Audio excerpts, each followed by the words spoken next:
What's up, everybody? Welcome to the Pick Six podcast, CBS Sports Daily NFL podcast. I'm Will Brinson. I'm your host. This is our Week 14 recap show. A couple of housekeeping items before we get to the games. One, make sure and leave a 5-star review. We have another mailbag coming soon. By the way, I forgot to tell you what day it was. Not that you needed my help to do that. It is Monday, December 14th. 5-star review. That would be grateful. If you want to ask us any question, we will answer it in the upcoming mailbag. We also have a Week 15 Look Ahead Lines podcast with myself and John Breech in the feed that you can check out. We look at 5 or 6 different games, the spreads, give out some best bets, some leans. There actually are some ones where I think you should go if you want to bet them and bet them early. By the way, somebody sent me a DM that they won $2,500 on a parlay. Bang! You'd love to see it. So good work. And of course, we'll have podcasts throughout the week. Joining me now to break down Week 14, John Breech and Ryan Wilson. What's up, guys? Hey. Yo. That sounded a lot like Jesse from Breaking Bad. Yeah, well, that's my new intro now. I'm going to do it every week. Oh, boy. Well, Hey is Dwayne from What's Happening. Oh, I thought you were going to go, hey. Fat Albert? Fat Albert. Look at that. Yeah, that's it. We're smart. We're all smart. All right. Except he's Skinny Ryan instead of Fat Albert. That's right, Ryan. Okay. Ryan, a picture of Ryan from college popped up on Twitter during the William and Mary shout out for Mike Tomlin and Sean McDermott. We forgot that Ryan had an earring in college. And you know what else he had in college? Hair. And he lost it all tonight during that Bills-Steelers game, is my understanding. Yes. Passive aggressive breach. Back-to-back weeks. We will get to that Bills-Steelers game in just a second. Let's take a quick look at the playoff picture. Right now in the AFC, the Chiefs have clinched the AFC West. They've clinched a playoff spot, are in the 1 seed. They leapfrogged the Steelers because the Steelers lost to the Bills. And now the Chiefs actually have the tiebreaker over the Steelers because of strength of victory or conference record. One of the two. Better record too. Yeah, but I'm saying if they finish tied, the Chiefs will have the tiebreaker. They've now both lost inside the conference. That's why the Steelers had the edge coming into this week, because they had lost to football team as opposed to losing to the Raiders, which what the Chiefs had done. Correct. Okay, so yeah, right. If they end up with the same record, they will have the same conference record, and then the Chiefs. Yes, but unless the Chiefs lose an AFC game, because then they'll have 2 AFC losses, and Steelers only have 1 For now. Right. Is that the tiebreaker? Okay. Well, that's the first tiebreaker. Here's the thing: Chiefs ain't losing. They play the record. Saints next week. I ain't worried about the Chiefs. Chiefs are going 15-1. Let's just give them the first seed. Even if they go 14-2 and lose to the Saints, they're still going to be the number 1 seed. Okay. So anyway, then the Bills at 3. The Bills are 10-3 for the first time since 1991. They have a 2-game lead in the AFC East, and they look like they're going to clinch it for the first time in 25 years. The Titans have a leg up in the AFC South. They're the number 4 seed. Browns, Colts, and Dolphins rounding out your wild cards. It was interesting seeing the NBC sports guy. What's his name from MSNBC? The election? Oh, yeah. Steve Kornacki. Kornacki, yeah. I mean, Steve Kornacki's up there and he's doing probabilities. He's like, now you may be shocked. The Dolphins at 39% probability to make the playoffs. The Dolphins have a tough schedule coming up, and they nearly had an upset over the Chiefs, but then Patrick Mahomes did things. We'll get to that in a minute. Any thoughts on that AFC field before I move on to the NFC? I think what matters most is number 1. That's not a revelation because the new playoff format is the Huge. first team gets a bye. I don't think it matters necessarily if you're the number 2 or number 3 team, in so much as whoever wins those games, if there's a rematch of number 2, number 3, obviously 3 goes to number 2. So right now, Steelers are 2, Bills are 3. I think the Steelers would prefer to host the Bills, but you know what? The way the Bills and Steelers are playing, it may not matter where they rematch if that so happens. Yeah, I mean, sorry, Breech, go ahead. Home field advantage, I don't think is going to matter that much. And a team we're not going to talk about tonight is the Ravens. They still haven't played their Week 14 game. If they win, they're tied with the Dolphins for that 7th seed, and that could throw a wrench. We talked about last week how Steelers Ravens first round match, 2-7 seed. That would be crazy. So I feel like the first 6 spots are locked up. I feel like everybody 6-1 is going to make the postseason. Maybe the seeds shake out a little bit differently. And then we have a 3-way battle going on there for number 7 between the Ravens, Raiders, and Dolphins.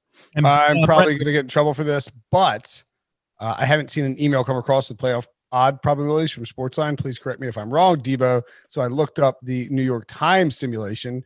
They have the Titans 95% to make it, Colts 85% to make it, Titans 64% to win the division, and Colts 36% chance to win the division. Quickly, I didn't know if you mentioned it, but the Steelers also have clinched a playoff spot. I know you talked about the Chiefs winning the division, but the Steelers, even though they lost, have clinched a playoff spot. They clinched a playoff spot last week. Remember, it was so weird. No, they hadn't. I think the Raiders had to lose today, or the Dolphins had to lose, or one other team had to lose. And what was the deal with that then? What did we decide, Breech? We decided that if they did not get somebody told us they clinched a playoff spot. I was freaking out about it. No, Breech. Yeah. Last week you were, because they could have gone 11-5, and at that point the Raiders still could have gone 11-5. The Raiders now cannot go 11-5. So that takes the wrench out of a multi-way tie that would get rid of the Steelers. So even though they lost, they've clinched. So two teams in the AFC are now guaranteed going to the playoffs. And the Chiefs, 62% to get a round one by Steelers, 37%. They're basically the only two teams that can get involved in it. Although I guess the Bills 9-3, they're not going to. And the Bills can also clinch a playoff spot if the Ravens win tomorrow. Oh, Bills are in the playoffs. They're in a good spot. Yeah, they're in a great spot. They're winning the division. Okay, to the NFC, where your number one seed now, but the Saints lost. Taysom Hill fell to Jalen Hurts. We of course talk about that game in a second. There are the Green Bay Packers. They clinched the division on Sunday at 10-3. They are a full 4 games up on the Minnesota Vikings.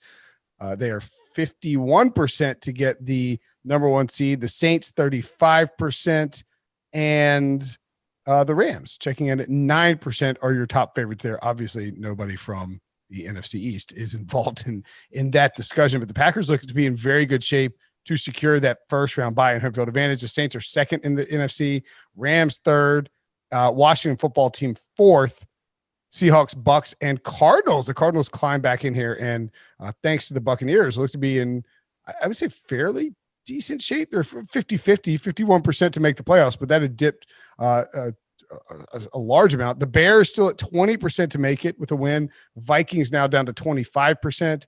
The Giants are kind of in the mix as a wild card team. No, maybe not. 5-8. No. 5-8. No. No. No, not at all. You sound like me talk about the Cowboys, Brinson. There's no hope. I was like, why am I seeing that number? No, they're not in the mix at all. So that is the current playoff picture. Any thoughts on the NFC side of things? I feel like this is down to two teams, unlike the AFC where you have a lot of teams. Every team that's in it, at least the top 6 teams in the AFC, you feel good about them winning 1, maybe 2 playoff games. Put some damn respect on the Rams' name. Some respect on Washington's name. Ryan, they've won 4 in a row. They have won 4 in a row. Do you hear Ron Rivera in the post-game locker room? Something probably could have grabbed the sound for it, but I'm lazy. Hip, hip, hurrah. Said, nobody wants to play us right now. I can tell you that much. Yeah. He's like, you're leading the division, but you got to act like it. Act professional. Carry yourself as professionals. Nobody wants to play us right now. I can promise you that. Wayne Haskins is your quarterback. Let's bring it. Alex Smith, calf strain. We'll get to that game in a second. But you know, Pete Carroll's going to play that clip all week. I mean, I still think the Seahawks and the Rams can do damage in the playoffs. I just feel if you're matching up team to team, I feel more comfortable with the AFC depth. I feel less so in the NFC. That's all I'm saying. Like, who are the Buccaneers? No one knows. Like, if the Buccaneers played football team, I mean, what's the spread on that game? 5.5, and I'm taking Washington. Yeah, exactly. And the game's in Washington. Yeah, I mean, that's a bad matchup for Tom Brady. He folds under pressure. But at the same time, like, I feel like the Buccaneers could take the Packers. I feel like the Rams could take the Bucs. Seahawks and Bucs would be a total dogfight. There's one constant in your conversations there. The Bucs. You asked me who the Bucs were. And you look at, because of the way things ended up shaking out this week, that obviously the Cardinals won. They're in the 7th spot right now at 7-6, which means if you get to 10 wins, you are automatically in the NFC playoffs. So for the because the 8 and 9 seeds both already have 7 losses, they can only get the 9 wins. So the Seahawks, they just need to get one more win. All of a sudden they're in. The Buccaneers, who we were a little worried about, just go 2-1 in your final 3 games. You're in. And the Cardinals, who knows? And then the Vikings are at 8-9 with the Bears, and they play each other next week. So one of those teams is going to be gone, the loser, and all of a sudden it's going to be the Cardinals. Loser leaves town match. Loser leaves town match. And all of a sudden, so you're going to have the Cardinals duking out the winner of that game for that 7th seed. Yeah. Seattle, 99% to make the playoffs. Tampa Bay, 94%. Both those teams look to be in very good shape. And clearly, the only pathway for, so at this point, it's actually kind of crazy. So at this point, the only teams that are sort of fighting for, so like the football team, everyone in the NFC East and on the NFC side, it's almost like the wild cards are decided, right? Maybe there's one that's not decided, and it's what you're saying. It's like maybe Minnesota, whoever wins Minnesota, Chicago gobbles up a huge percentage of the loser's share, and then can possibly make a run at Arizona. Yeah, that's right. Yeah, and that's essentially it. And they all have similar records in conference, so that it'll come down to whatever the next tiebreaker is. Yeah, this is not a wild playoff picture this year, but there's 7 teams now. If there were 6 teams, if you're only getting 6 teams in on each side, things would be a lot hairier right now. Do you think that they made a mistake doing this? I don't like the only one bye week. That's what a Steelers fan would say right now. Yes. I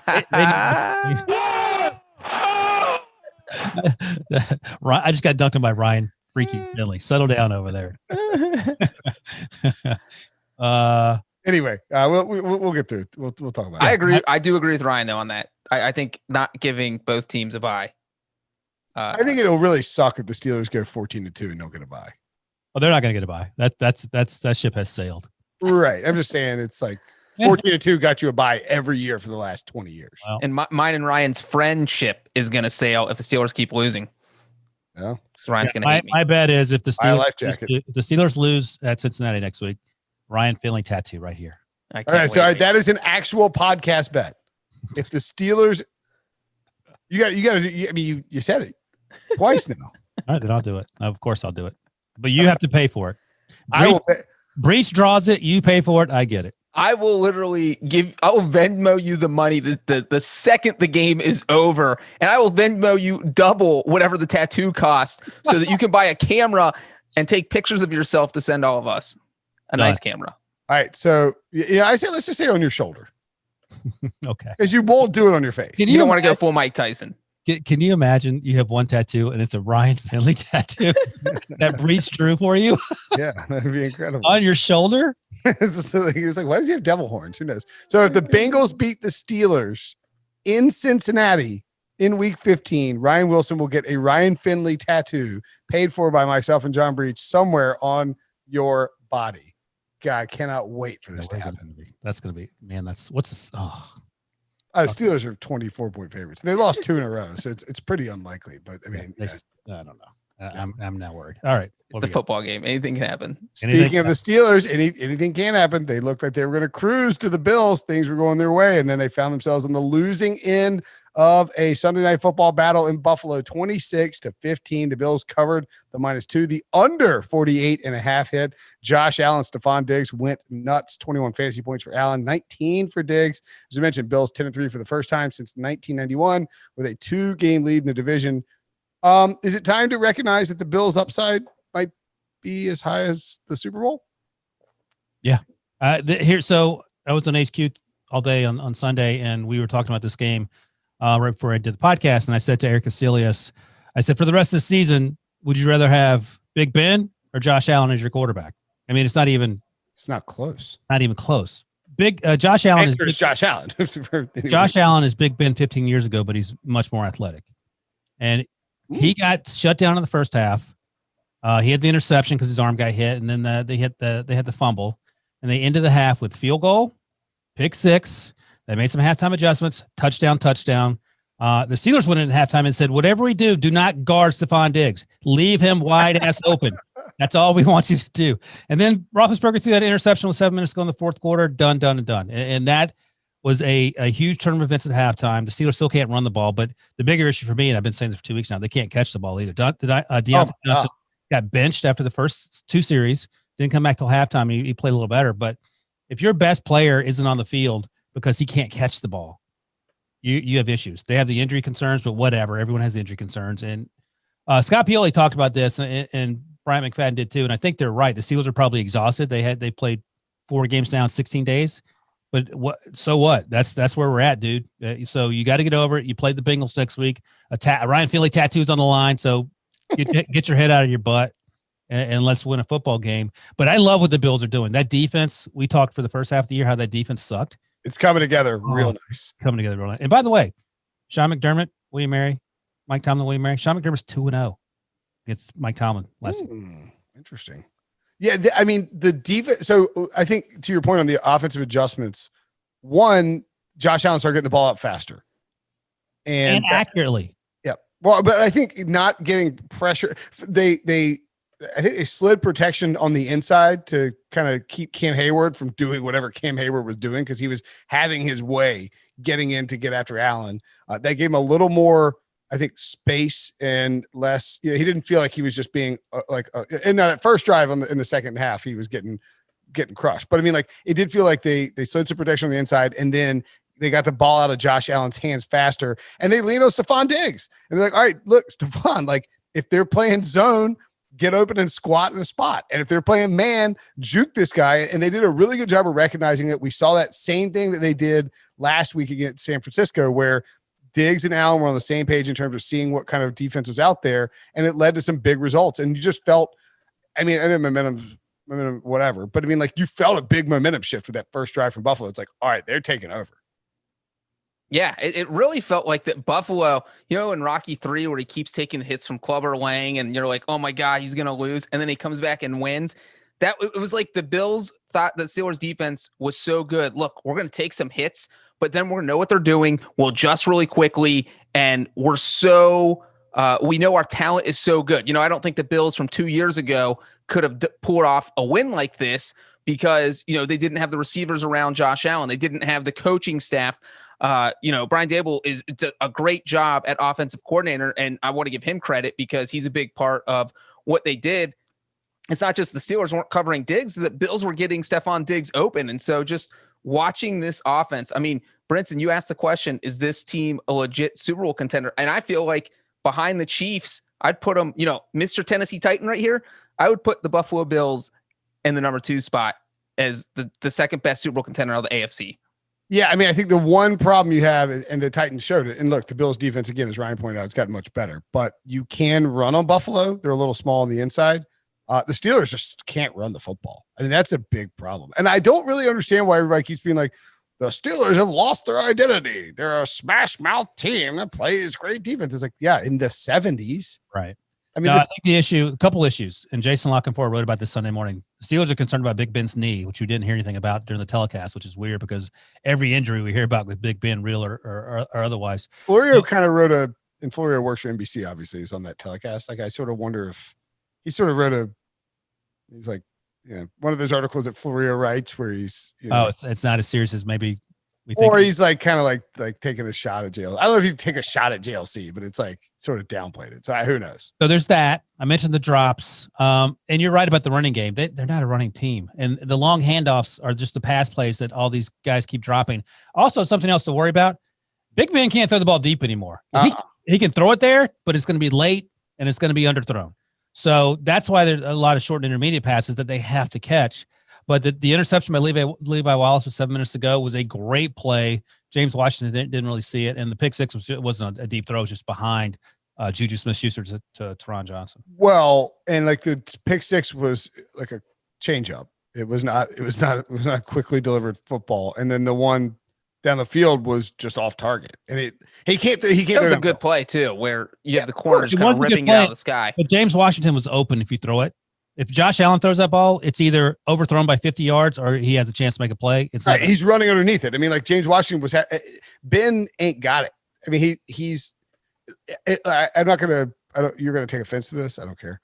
It reminds me a little bit like Phillip Rivers, or even Tom Brady, where it's like, there are just times where the age shows, or Drew Brees. Like, there's just times when the age shows. They don't have this out of nowhere velocity like Josh Allen does anytime they want it. That's just how And week 14, when you've played 4 games in 16 days, is when your age is absolutely going to show.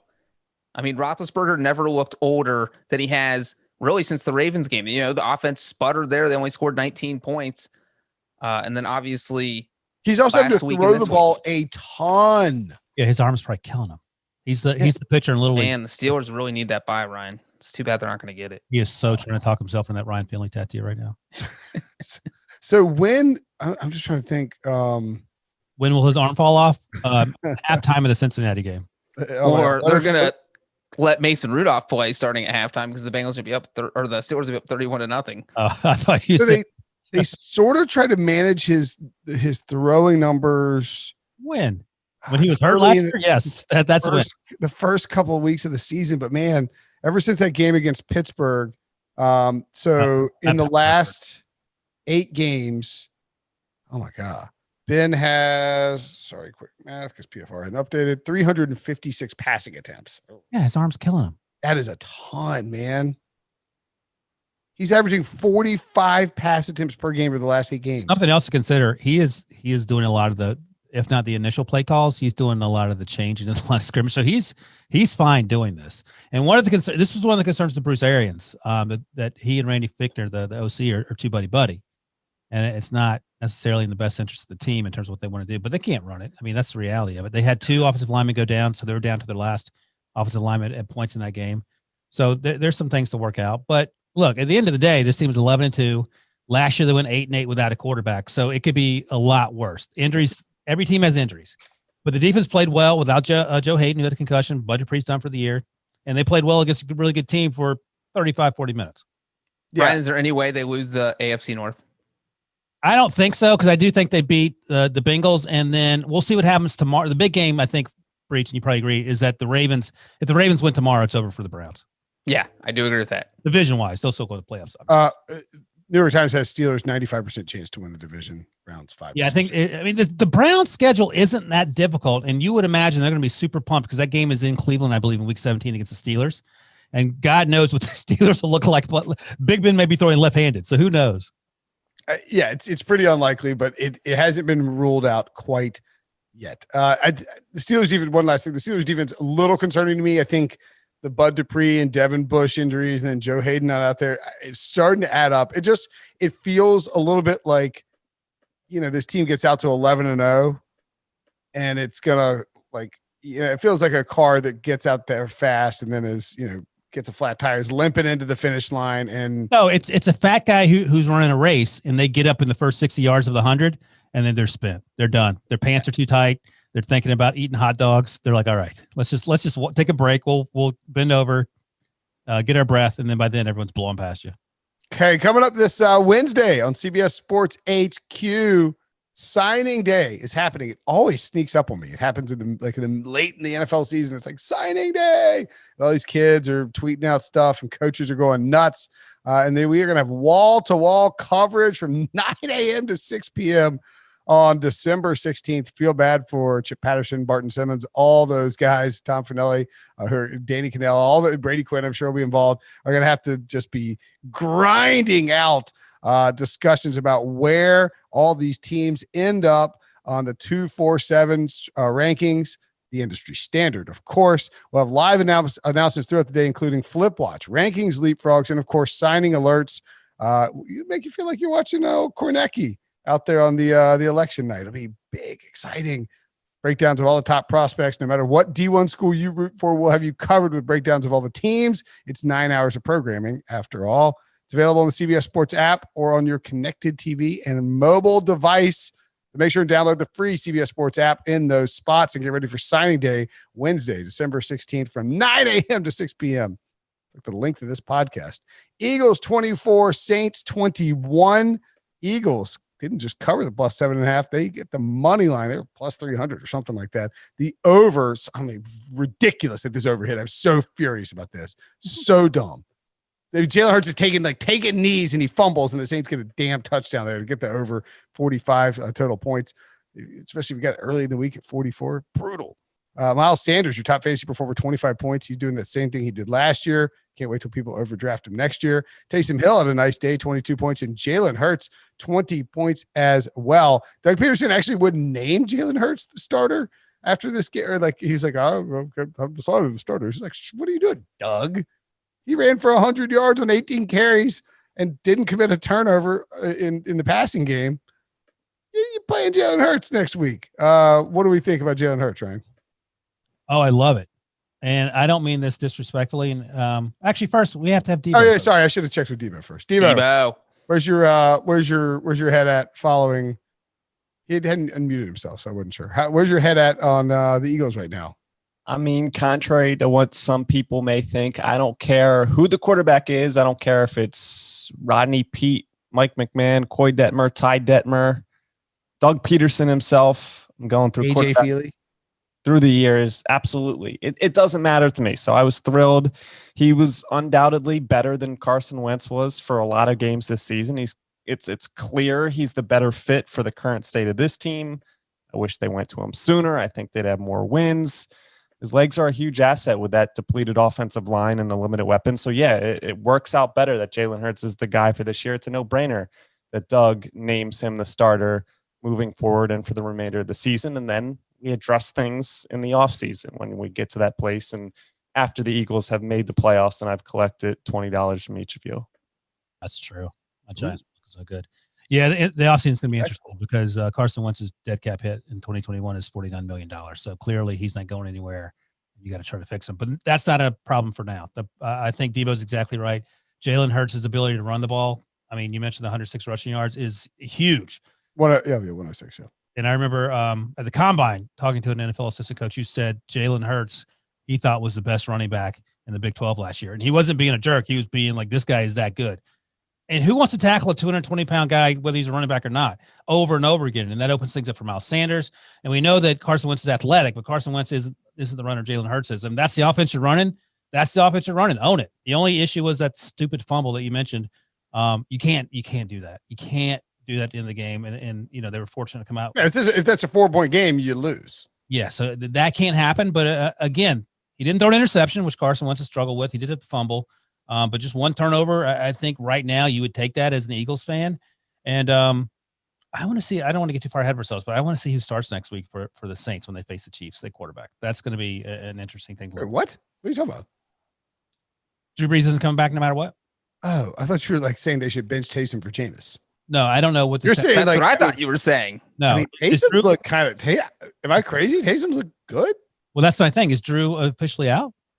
I think they have said that they're gonna be. I mean, he could have come off injured reserve for this game, but they didn't even take him off. So it feels like they're slow playing to make sure he's healthy for the playoffs. Because if he comes back too soon and breaks 2 more ribs against the Chiefs, and you win that game, but he's done for the year, you know, at what cost did you just bring him back? So. Yeah, but now I will say this, that it may not even be like Sean Payton's call. It could be a situation. Remember last year, he sort of came back too fast to play the Cardinals before their bye. And everyone's like, what are you? Gardner Weston. Why is he? Well, no, but he came back and they crushed him. And he played well because he was mad Teddy Bridgewater won. So I don't know, maybe losing this, I sort of wonder, does losing this game make him be like, all right, you know, like Taysom's not getting too much, you know, Taysom's not going to take much out. You're already behind the Packers. Losing to the Chiefs and AFC doesn't really affect what you're going to end up doing. I don't know if you're going to catch Green Bay. Debo, let me ask you this quickly. What is more unlikely, Jalen Hurts beating the Saints or Alshon Jeffrey catching a touchdown pass? Man, he must not like Carson Wentz because he does some things on the football field when Carson Wentz is not on the field. There's some truth to those rumors out there, I think. Ooh. I was shocked to see that. That's almost as shocking as seeing JJ Arcega-Whiteside doing anything notable or positive on the football field. What did JJ do? Nothing. That's the point. The only thing that would have been more unlikely than Alshon doing something. I know it was like Hurts throws. It's like Jeffrey touchdown catch. It's like, well, I didn't see that. But I mean, I feel like Debo hit the nail on the head, wondering why Doug Peterson didn't make this call a few weeks ago. Because I mean, you could clearly see it that Jalen Hurts just brought a spark to the team. Every single offensive player, like sometimes by the second quarter, You see the Eagles just kind of dragging, knowing they're not going to do anything because Carson Wentz is either going to hold the ball too long and take a sack or lose a fumble or do something stupid that's going to cost them the game. And it wears on your morale. And all of a sudden with Jalen Hurts in there, I mean, the Saints hadn't given up a 100-yard rusher in 3 years. And the Eagles had 2 in this game with Jalen Hurts and Miles Sanders. And that's what he does. He's so dynamic. It's like, I'm not comparing him to Kyler Murray or Lamar Jackson, but you open up the offense like that when you have a quarterback who is that mobile. You know what he's like, Breech? He's like Taysom Hill. He is kind of like Taysom Hill. Well, the Saints defense has been really good this season. And so the fact that he was able to have that kind of success against them really says the Eagles could have been really good this year if Hurts had played longer. Well, I mean, the Eagles hadn't given up. So they lost 4 straight games coming out of their bye. But they gave up 27 to the Giants, which was terrible. But only 22 to the Browns, 23 to the Seahawks, and 30 to the Packers. I mean, that's not like, elite level defensive numbers, but it's the sort of thing where you feel like if your defense can do that, then you should be able to hang in those games, right? And they just couldn't do anything offensively. The offense just looked fresh and different and like it had some life. I mean, I think that's the biggest thing for me, Debo, is you felt not that Hurts knew.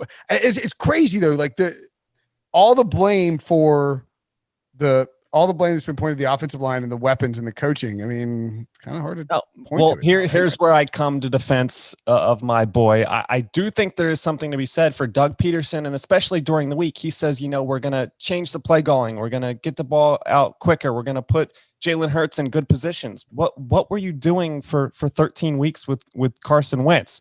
Yeah, Breech made the point about Miles Sanders getting over 100 yards. There was no commitment to Miles Sanders in previous weeks, and Jalen Hurts comes in and they show that commitment to Miles Sanders. Doug Peterson is just we thought he was the perfect fit with Carson Wentz. He's 11-2 when Carson Wentz isn't his starting quarterback. He coaches better when a quarterback isn't Carson Wentz. This is Frank Reich back in 2017. I've been saying this for months. Right. But so yes, Jalen Hurts played better than Carson Wentz has or would have played all season long.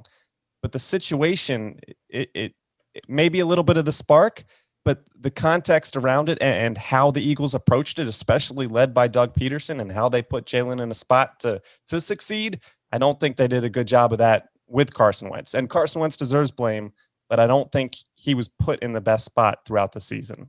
One thing I'll say is that we'll see how next week goes because we've seen these quarterbacks come in and have success and then sort of slow up. So they're at Arizona next week. We'll see if Jalen Hurts has similar success or if the team started to sort of figure out how to defend him and whether it was a 1 week thing or maybe he can sustain it longer than that.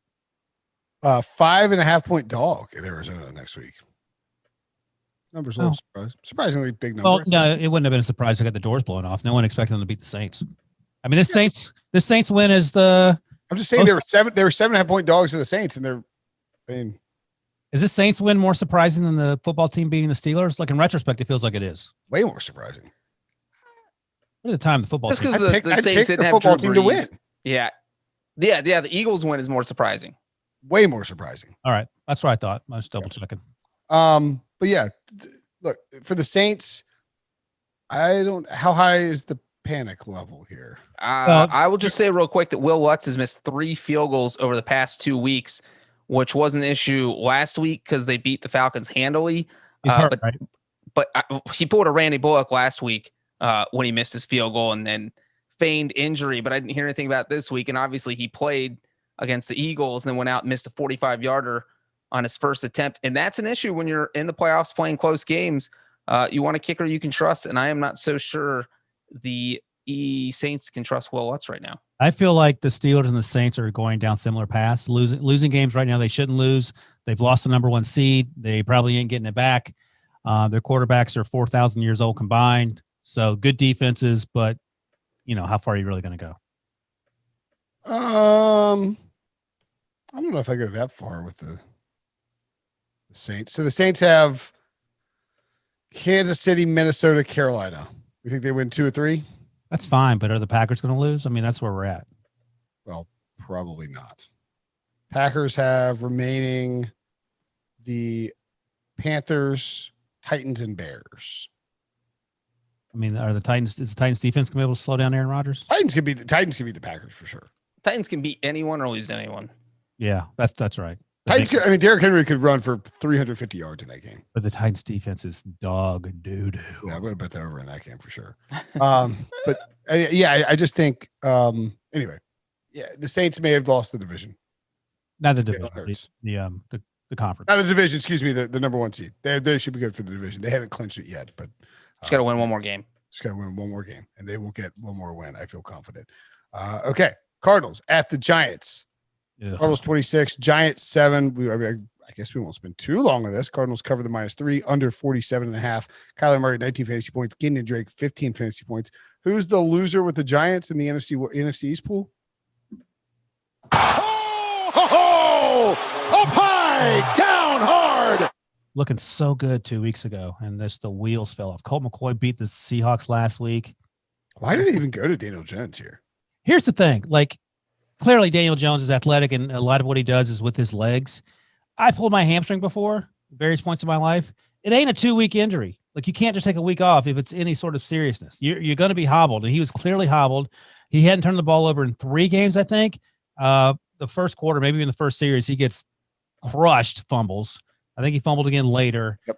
And it was same old Daniel Jones, and it's not his fault. And Debo just put the quote in there from Joe Judge. He had no regrets about playing Daniel Jones. We made a calculation based on what we thought he could do as a player. And that to me says, look, man, we're trying to win. Colt McCoy ain't it. And I get that. But, I mean, do you think about going to Colt McCoy in the second half? Do you try to – I mean, because the Cardinals weren't good. Here's the good news for the Cardinals. You're right. They weren't good, but Kyler Murray looked better than he's looked in about 3 weeks since that shoulder injury. So that's encouraging news. Yeah. But the Giants never had a chance, and they played like they didn't have a chance. They were down 20-0 very quickly. As you point out, turnovers galore. Fumble, punt, fumble, punt for the Giants. That was their first F. What's his name? Lewis. Deion Lewis. I was going to call him Deion James. Third quarter touchdown he jumped in for. No, but Deion Lewis had a fumble in the first quarter as well, which that's right. Well, and I forgot about it. So the first drive of on the kung fu kickoff return. Yes. On the first drive of the game, Daniel Jones fumbles. So the Cardinals get the ball on the Giants 9, and they went for it on 4th and 1 and turned it over on downs. Right. They could have even been off to a hotter start. They had so their first 5 drives, 3 of them began inside the Giants' 40-yard line. One of them began almost right at midfield, and 2 of them began on the 21-yard line or closer. So you basically started 2 drives in the red zone, and they only came away with 7 points on those. I mean, this could have been much worse than what it actually was. And again, you saw it late. The Giants were sloppy, and this was probably a good. I was in on the Giants. I thought the Giants were going to win the game. It was stupid. I mean, this is a great buy low on Arizona, sell high on New York. You always see it in the NFL. And I think it was an opportunity to zig when everybody was jumping on board the Giants. But yeah, Daniel Jones, he didn't need to play today. There wasn't any reason for him to play. The Cardinals had 8 sacks. As Debo points out, Hassan Reddick had 5 sacks. Yes. That ain't it. Franchise record for Hassan Reddick. Over the past 5 years, the Cardinals have only had 8 or more sacks twice. Both times it came against the Giants. Oh. Sorry. And the other one was last year. So Daniel Jones been sacked 16 times by the Cardinals in 2 years. And it is correct. And that's what happened. Well, when you have a hobbled quarterback back there who loves to run around and you take that ability to run around away from him, what do you think is going to happen? Daniel Jones has proven that he can't just sit back there and throw passes because he's going to get hit and he's going to fumble the ball because that's what he does. And so all of a sudden, when he can't run around, he has no idea what to do. He should have been pulled at the end of the first quarter when they realized that the offense wasn't functioning the way it should with him out there. And not the Colt McCoy is a huge step up, but he's a step up from a hobbled Daniel Jones. So I just thought, Joe Judge and that coaching staff have done such a good job over the past month that it was surprising they just let Daniel Jones get eaten alive. The one thing they couldn't do, and this is what they did against the Seahawks, you just can't give away easy field position. You got to you needed to force the Cardinals to work for it, and then just try and somehow cobble together 14 points and get out of there. Kyler actually ran well for the first time in week. So let me ask you, let's go around the horn. How confident do you feel in your NFC East predictions? Well, the Washington football team are -275 to win the division, so I feel quite confident. Who's next? The Giants 3.5 to 1. Still got a chance. Philly is 6 to 1, and the Cowboys are 80 to 1. That's where the money is. Put it on the dark horse. Put it on the dark horse. I think if you're betting on the division today, right now, if you're just desperate to do it, like if you've got some, depends on what your exposure is. Like if you've got some Washington at like 5 to 1 or whatever, put some on Philly in New York. Cover your bases. This division can go. This division can go 8 different ways. There are only 2 teams in the NFL that have 3 games left against all teams who are below 500. You're not really still making a case for the Cowboys. The Dallas Cowboys are one of them. But the Cowboys are the worst team in football. They're not the worst. They're 4-9. They just beat the worst team in football, the Cincinnati Bengals. Oh boy, that's tough. All right, let's move on. Does look good for the Cardinals to make the playoffs. If Kyler's healthy and DeAndre Hopkins gets going, this team is dangerous. Yeah. I don't think they're going to make a deep run. I'm just saying they're dangerous. Are they going to even beat the Eagles next week? I bet Debo doesn't think they are. Ooh. Eagles are running the table. Yeah. I like the if you think so, bet the Eagles 6 to 1. There you go. Quarterback. Easy money. Washington 23, San Francisco 15, Washington +3, and the under hit. Washington, of course, wins on the money line as well. The dogs were barking in some spots again on Sunday. Alex Smith left, I believe, at halftime with what has been described as a not very serious calf strain. No word on whether or not he will be ready for next week. I think it's too early to tell. He wasn't great. He was under pressure. Dwayne Haskins came in with 7 of 12 for 51 yards. Nothing incredible. This game was all about, frankly, Chase Young and the Washington defense, Ryan. Yeah, Chase Young is defensive rookie of the year. He sealed it today. It's over. He took over that game. He had a strip sack. He had a return fumble. I think he had a forced fumble. He returned the fumble for a touchdown. Yep. And when he was returning that fumble for a touchdown, he looked like a bigger version of Derrick Henry. So if you don't want to tackle Derrick Henry, guess who else you don't want to tackle? You ain't even going to try to tackle Chase Young. He is a specimen, and he is just about unstoppable. They have 4 incredible defensive linemen. They don't need to blitz. And you mentioned the matchup with the Buccaneers. Should that come at some point? That's going to be a huge problem for whoever has to face football team, because this team is sort of like you could talk about the Ravens in 2008 when Joe Flacco was a rookie and they just leaned on the defense. Go back to Big Ben, leaned on that defense when he was a rookie. All the Bears, when they go to the playoffs, it's always about the defense, and the offense just sort of coming along for the ride. They didn't have Antonio Gibson again. He has the turf toe. I'm not sure when he's coming back. So they're just doing it with defense. Logan Thomas was a leading receiver for football team. So again, it's the defense also helping Nick Mullins, who throws for thousands of yards and also somehow finds a way to have a losing record. But this defense is perfect for the playoffs. I mean, it's not just the Buccaneers. If you're playing against 40-year-old Drew Brees, have you ever seen Jared Goff under pressure? That makes the Saints and Rams beatable. And Aaron Rodgers, if you get to him early, like we saw in that Buccaneers loss, or the 49ers did to him twice last season, he gets frustrated. And so you have all these older quarterbacks. I think they maybe would have trouble with someone like Russell Wilson, but I don't know. Russell of all the quarterbacks that could maybe be in the playoffs. Well, yeah, but see the different, like the thing with like Russell or Kyler Murray, if you ended up having to play one of those guys, or I mean, it really sets up well for him. Like you're right about the golf thing is not, I think Green Bay would be the one team that might light him up because Rodgers would get it out quick and run around, and Russell would be able to be mobile too. But the thing about Washington is that, as Ryan points out, you don't have to blitz. So you can send 4 guys and just drop everybody else into coverage and not give up, just double down on DK Metcalf. Like I think there's by the way, they bring in Ryan Kerrigan when they need another defensive lineman. One of the other guys gets spy on Wilson or Murray. Yeah. And you could spy on. Yeah. I was like, no, not with Ryan Kerrigan. No, not with Ryan Kerrigan. Yeah. Chase Young locked up defensive rookie of the year. That guy, I should. Why did we not bet that? It was like 2 to 1 before the season. It's a slam dunk. And the crazy thing is Washington won this game without scoring an offensive touchdown. Yeah. Like that's how good the defense is.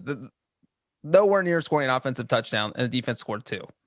So all right, Seattle, Tampa Bay, Arizona, and LA look like the 4 teams that could end up in the 5 seed potentially. Who is the best matchup if Washington wins? Best matchup for football team to win? Yeah. Mention the teams again. It's Tampa Bay. Yeah.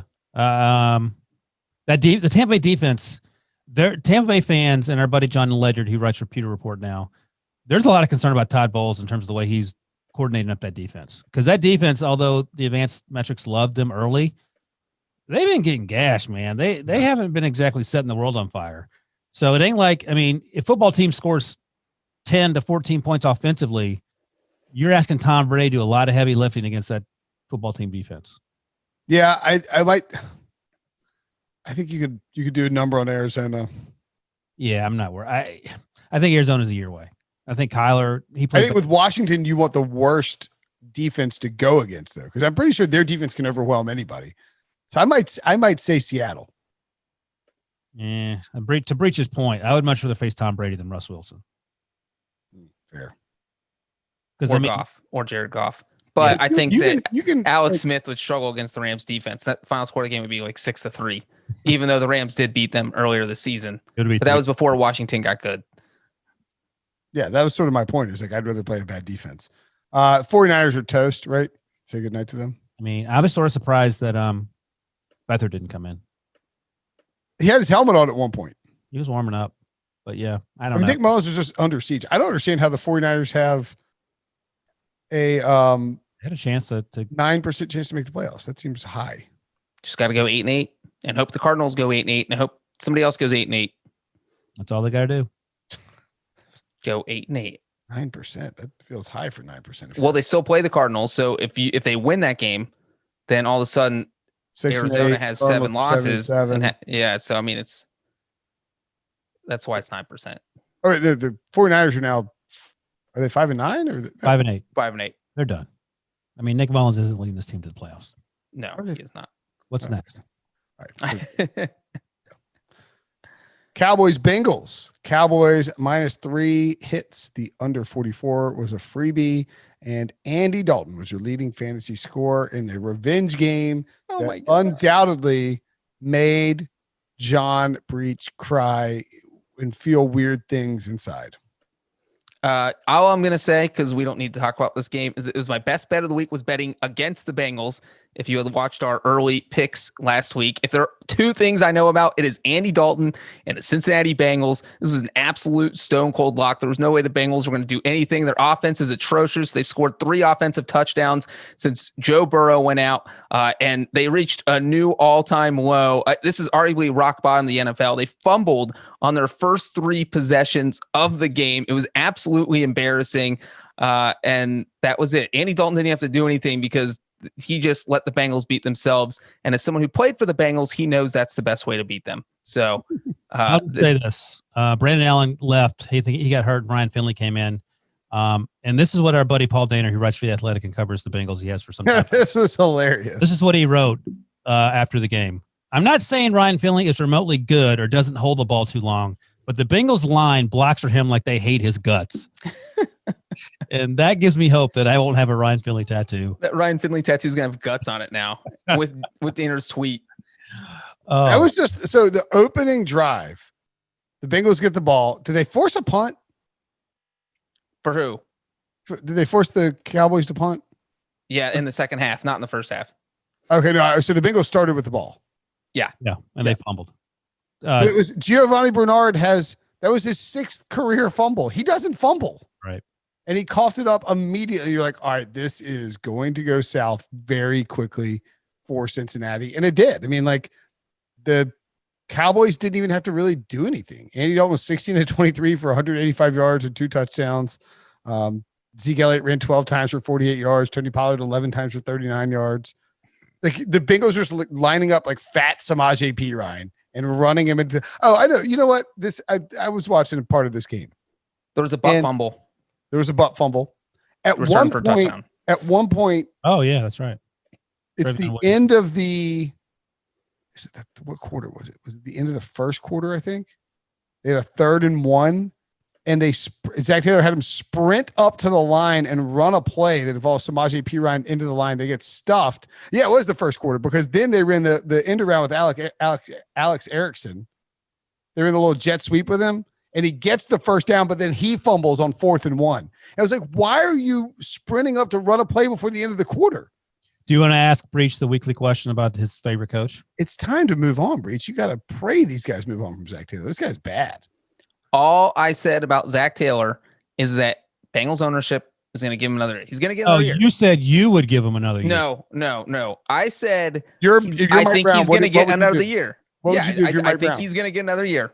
What would you do if you're Mike Brown? If I was Mike Brown, I would have a long meeting with Zach Taylor after week 17, and I would like to hear his plan going forward, and I would probably lean toward letting him go, but Mike Brown's not going to do that. He's going to be here in 2021. That's it. You know, Breech is full of it. He said, letting him go.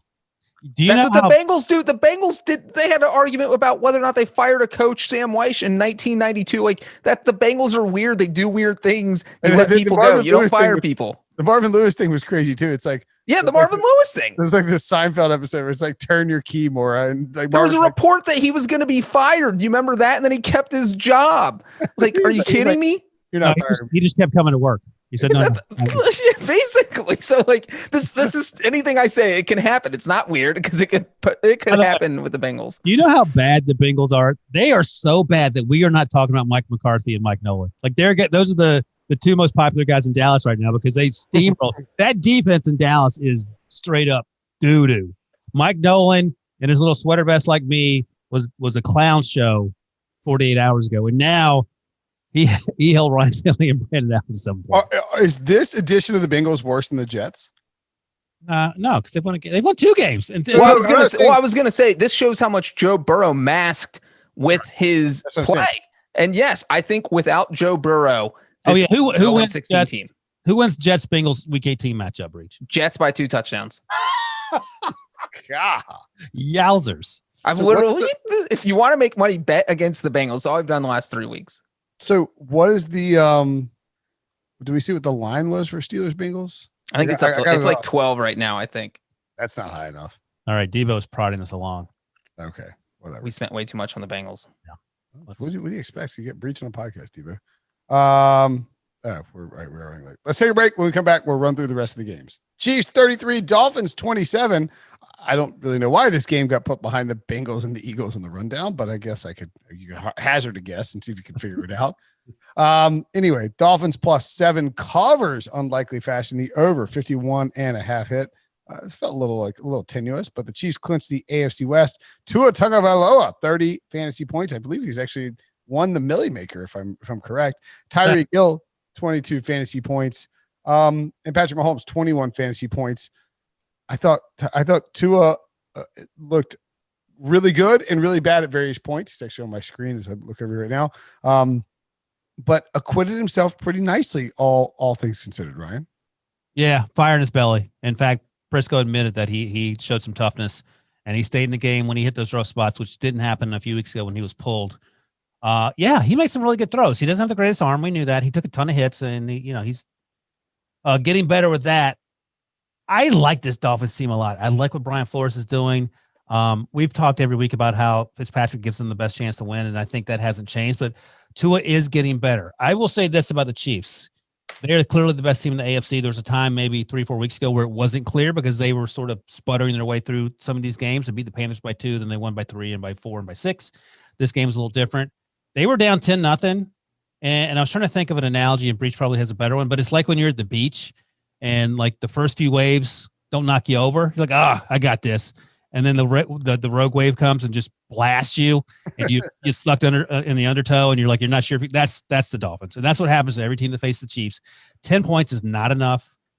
20 points is probably not enough if you ask the Texans. So you just have to run the ball a ton, I feel like, and just try to grind out the clock because there's no easy way to beat this Chiefs team. The Chiefs scored, so they're down 10-0 going in the second quarter. Chiefs scored 2 touchdowns right before the half, and then ripped off 16 points, including a safety of Tua in the third quarter. And it was you're right. It was just a tidal wave. Check Slack. Debo has a nice little stat on that. You could just read the stat. I'm going to give you credit. After falling fastest 3 touchdowns for an Andy Reid team in a game in his head coaching career. He scored 3 TDs and 249 of game time. Great example. It just felt like a tidal wave rushing over you. And there's just not much you can do if you're the Dolphins. I mean, just because the Dolphins are a good defense. And I mean, they intercepted Patrick Mahomes 3 times in this game. Credit to the Dolphins for playing a great game plan, but sometimes the Chiefs Howard interception was the second best interception I've ever seen. Second best interception of the day. Yeah, which is nuts, but it was amazing. The other 2 were tipped early on in the first quarter, in fact. And the first one, I think the defender just sort of jumped. He had fallen down. He jumped up and tipped it. But yeah, those are mistakes that you have to capitalize on. I think is Hansen the kicker, Breech? He missed a field goal early, so that cost him 3 points. They did score the other time, but it wouldn't matter. Jason Sanders, but yeah, he did miss from 45 yards after Mahomes' first interception. And what's funny is watching Mahomes playing these defenses, even though the Dolphins are one of the best defenses in the NFL, it's like he toys with them. After the first interception got tipped, he almost ran off the field how cute was that? The Dolphins intercepted me. And then the second interception got tipped, and he was looked more perturbed than anything. Well, this is dumb. I made a good throw. That shouldn't have been intercepted. And then all of a sudden he's down 10-0 and he goes into Incredible Hulk mode, turns from Bruce Banner to I'm going to destroy you. And that's what happened. I mean, after the second pick, he didn't put any passes anywhere that could be tipped. And we talked about Howard's great interception. That was the only other play the Dolphins defense really made for the rest of the game.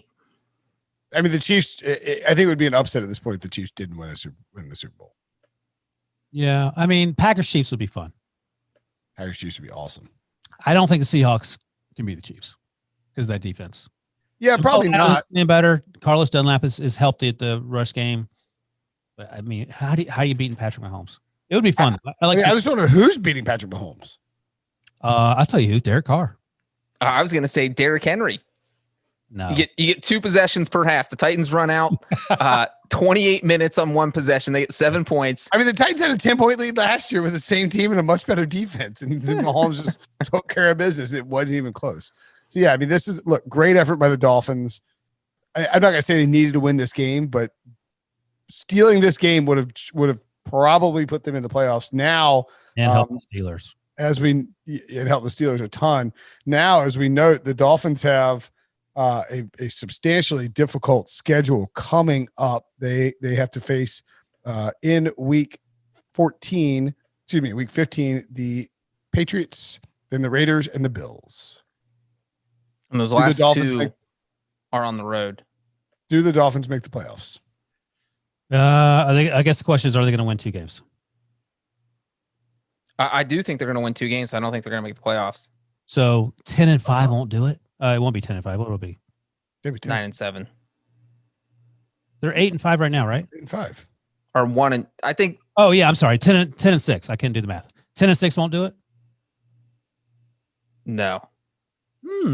Wow. So you're saying the Ravens or Vegas is going to get to 10 wins? Yes. I think the Ravens are. So the Ravens are winning out. That's what you're saying. The Ravens have margin for error. They can lose 1. Oh, you're right. They haven't played yet. That's tomorrow night. Yep. Or tonight. Sorry. Okay. Yep. I'm sticking with B-Flow. I mean, look, they're a fun team. 48% to make the playoffs. The Ravens are at 53%. They're beating. And you mentioned the Dolphins schedule, which was the Patriots, Raiders, and Bills. But the Ravens have, after Cleveland, Jacksonville, the Giants, and Cincinnati. And you talk about this all the time, Breech. Why isn't Matt Barkley playing in Week 17 for the Bills when they'll have nothing to play for? I mean, we'll see what the standings are, because right now everybody's separated by 1 game. When you look at the Titans, when you look at the Steelers, so I feel like it'd be very hard pressed for not to be some sort of seeding on the line in Week 17. Well, not to extend the discussion of the playoffs, but it will be interesting to see what coaches do. So, let's say you're the Bills and you're the 3rd seed and you're 1 game back of the Steelers for the 2nd seed. But you like your matchup at the 6 better than the 7. Do you even bother? There's no. I mean, home field matters because you get to play in a stadium you like, but there's no fans. There's no home field advantage. And wait, what is the rule? So, if the Titans host a game, Tennessee can have fans though. There's not going to be some NFL uniform rule where no fans though, right? Kansas City has fans. I'm saying for postseason, there won't be any new rules about fan attendance. I mean, I suppose in theory somebody could change it. I mean, I think they just have to follow local protocols. Yeah. Right. Okay. I mean, like you obviously. My point is that if you're the Bills and you're one back of the Steelers and you have the tiebreaker, and you're going into Week 17 for 3 versus 2, right? Doesn't really matter that much. I mean, how much does it matter? Like, is it you can play your guys? You want to suffer an injury as a result. Whereas in 2019, you'd be going all out to get that number 2 spot because it's a bye. Yep. Okay, so that's worth noting, and we'll just have to see how different teams handle it. But that's a little spicy to think about. Okay, moving along. Packers 31, Lions 24. The Lions cover +9. The under 55.5 hit. Wow, I was thinking this game went over. Dang. Aaron Rodgers 36 fantasy points. Devontae Adams 17 points. He scores again. The Packers are the best team in the NFC. Yep. Yes. Hey, we agreed. Thanks, Ryan. Sure, I'll say so. We don't know what Drew Brees' status is, so I think we kind of have to say that, right? And when he comes back, we still will not know Drew Brees' status. Like, is he still the best quarterback on that team? Taysom Hill, as we pointed out, has been surprisingly efficient. I've been dead wrong about Aaron Rodgers for 2 straight years. It's really annoying. Yeah, I haven't. I've always liked Aaron Rodgers. I thought maybe last year he seemed like he was pouting a little bit, but they still won 13 games. It's worth noting that Breech didn't pick the Packers to win the division this year. What? Are you sure? What was it that you did? You kept That's crazy talk. That's the only person that picked him last year. Everybody thought Aaron Rodgers was a failure, especially Bleep. And I kept bringing up the fact that I did pick them to go all the way to the NFC title game, which is what they did. That's what I So wanted. did you pick him this year or yes or no? No. To win the division? Yes. To win? No. How far do you have him going? Not to the NFC title. How about that text that tweet that Sean got who said, "Hey, buddy, hadn't seen you at CBS in a while. Wasn't sure if you got fired For the June 23rd article. For the June 23rd article where you ranked the top 10 quarterbacks. You had Dak, Aaron Rodgers not on the list. Whoops. Dak, fine, whatever. He mentioned somebody else. He's Stafford. like, what? Stafford, whatever. and Carson Wentz. Oh, that is a fire. By the way, you know who said that text? Who? Carson Wentz. I mean, that's unfortunate. Rodgers has been awesome though. Like, I think Rodgers is going to win MVP. And Bleep's defense, he responded and said, no, I got fired for saying Doug Peterson was a top 10 coach. I do think Rodgers is going to win MVP now. Without a doubt. And he's doing it with one player. It's not without a doubt. I mean, who's second? Patrick Mahomes is first. Oh, I meant on the NFC side. Sorry, I was thought we were splitting it up. Yeah, that's right. It's a 2-person race. I think we're going to look at. I think what's going to happen is the Packers are going to get the 1 seed in the NFC, and these voters are going to look at it and say, "All right, Rodgers got screwed in the offseason, got no help. He's got good coaching, but he doesn't have Andy Reid. He has one guy in Devontae Adams, who granted is the best wide receiver in football right now. And would you rather have him over Tyreek Hill? Yeah. Okay. And I think voters like Prisco and I assume like old. Do you think people would vote Rodgers if he's quarterback of a 13-3 Packers team over Mahomes if he's quarterback of a 15-1 Chiefs team? I think that people will say he has no one to throw the ball to. I think people say they're really close. This is probably the last time Rodgers can win it. Mahomes is going to win a bunch of these. Oh, he's going to get a pity vote? Yeah. Not the pity vote, sort of like Aaron Rodgers. That would be a chip on his shoulder if he wins with pity votes. I can win the Super Bowl. I can see Pete Prisco thinking that and like acting on that thought. Like, all right, I'm never like Rodgers has been great. He is easily an MVP candidate. It's really close between the two. Mahomes is going to win 1 billion of these moving forward. I'm going to give Rodgers my vote. Now that's not. It's not a pity vote. No, it's not a pity vote though. If he plays at the level he's playing at right now, I think tiebreaker. Rodgers has fewer interceptions right now. Is that right, Breech? Mahomes, by the way, as of right now, -275 at William Hill. Rodgers 2-1. Why didn't we bet Rodgers 5-1? Damn it! Rodgers is 2-1. What's Big Ben? Can I still bet Big Ben? What's he at? You don't want to do that. He is. Did Rodgers throw? Did Rodgers throw an interception today? Let me look. Give me a second. He did not. 3 touchdowns. Okay, then Mahomes has more because Mahomes now has 5. Mahomes only had 2 on the entire season before throwing 3 today, so now it's 5, and Rodgers has 4. Yeah, I'm all in at Aaron Rodgers. I mean, I think if you still have the option to bet this, you should bet more Rodgers. Any Rodgers plus money is, and I'm not he's going to get minus money, but by the way, my dark horse number 3, maybe it's not even dark horse. My number 3 right now on the list is Josh Allen. that's everybody's number 3. What? I thought someone might say Russ. No, Russ is 50-1 now. Russ is minus like 125 4 weeks ago. That's crazy. He's trending downward. Yeah, Allen's 20-1. It's a 2-horse race. It's Mahomes and Rodgers. Yep. All right, and I think Rodgers, if the Packers win out, get the 1 seed, and Rodgers keeps up on his current pace, that he will get the award over Patrick Mahomes. Anything to say about Darrell Bevell as the interim Lions coach? I mean, did they cover? I think they covered, right? Yeah, they covered. Okay. Got a ball victory? Just barely. Yeah. I mean, he's not blowing anybody away, but good job by him. I mean, the Lions look competent. Does that count? Lions are missing a ton of players. Kenny Galladay just is refusing. I will say this. Marvin Jones, did that touchdown catch? Which one didn't? No, they didn't count. The one they overruled. That one, right? Ridiculous. That was a great catch. That was a catch. You give them the catch on principle alone when it's that awesome. Yeah, he got robbed. That was a great catch. Great throw, great catch. The Packers have no defense. They're missing tons of players, but they're playing hard for Darrell Bevell. That's all you can ask for. The Lions have no defense. The Lions players don't hate the coach. That's pretty good. Bucs and Vikings, Bucs 26, Vikings 14. If you had the over here, one of my best bets at 52.5 or 51.5, you would probably like to see Dan Bailey die in a fiery pit of lava right now. Oh, God, I forgot about that poor kid. All right, Brady. I think Dan Bailey would like to see that. Breach, let me ask you this. Oh, sorry. Go ahead. And I'll ask. Bucs covered -7. The under 52.5 hit. Tom Brady and Kirk Cousins, top fantasy performers. Dalvin Cook also scored a touchdown. Dan Bailey left 10 points on the board. Ryan. So, Breach, this is a bad day for kickers all around. Yeah. Is sort of what's it called? Is yipping it as a kicker? Is that similar to the Steelers wide receivers refusing to catch the ball time and time again? Like, what's the mental thing? How do you fix it? What did your dad say about all that? I would say that there is absolutely a mental thing. You see kickers struggle. Like the misses will come in bunches. The thing is, before week 14, there had only been one kicker all season who missed 3 field goals in a game. That's Steven Gostkowski in week 1 for the Broncos. And then we saw Dan Bailey just did it. I think the Jets kicker did it against the Seahawks. And we saw someone else. So 3 kickers did it in the past 7 days after it hadn't been done all season. And with Dan Bailey, he struggled for 2 seasons. So he was one of the best kickers in the league while he played for the Cowboys, got injured, signed with the Vikings, had a pretty ugly season and a half, and then kind of fixed things.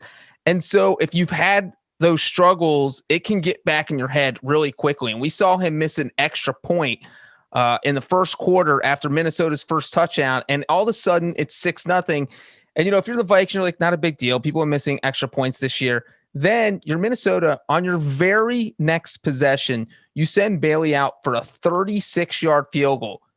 You got to make anything inside 40 in there. You got to make anything inside 45 in the NFL. And he misses that. So now you have a missed extra point and a missed field goal, and the Buccaneers scoring the next touchdown. So now they're up 7-6, blah, blah, blah. But Bailey, once you miss an extra point in a 36-yarder, you're in your own head. You're trying to fix your mechanics on the sideline. If there were clips during the game, everybody leaving Bailey alone, because if you're the coaching staff, you don't know what to say to the kicker. Like, you don't want to say something to make him feel good, because then he's like, oh, you're coddling me, and that makes things worse. But you can't yell at him because you don't want to make his head, like, there's nothing to do. You just got to that's why the lonely kicker, the Adam Sandler song, exists, because there's nobody knows how to talk to a kicker once they get into a rut like this. And Dan Bailey was in a rut. I am really disappointed, Mike Zimmer said. I have a lot of faith and confidence in him, but the last 2 weeks haven't been good. I love the kid, but I don't know. So what does that do for your confidence when you hear your coach say that publicly? I mean, Mike Zimmer notoriously hates quarterbacks and kickers.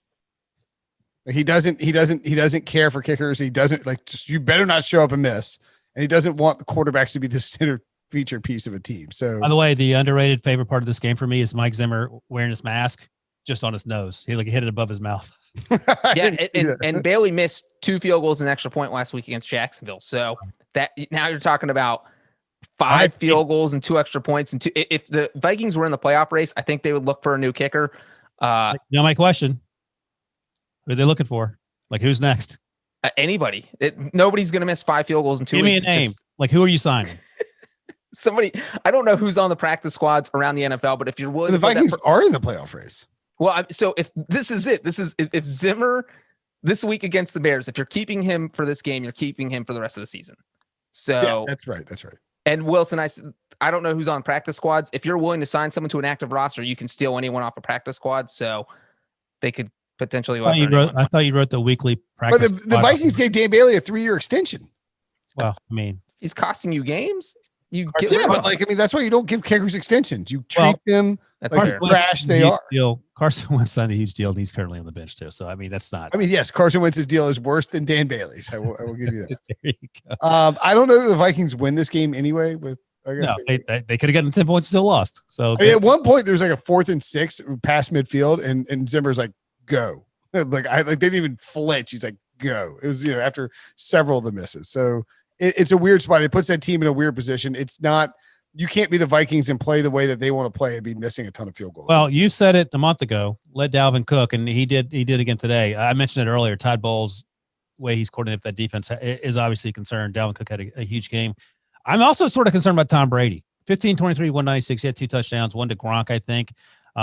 Who's the other one too? Oh, the long bomb to Scotty Miller. Yeah. But again, we've talked about he had some awful misses. Yeah. If he gets pressured, he gets happy nervous, feet. and then he starts airmailing balls, and that ain't going to cut it very long. Mm-mm.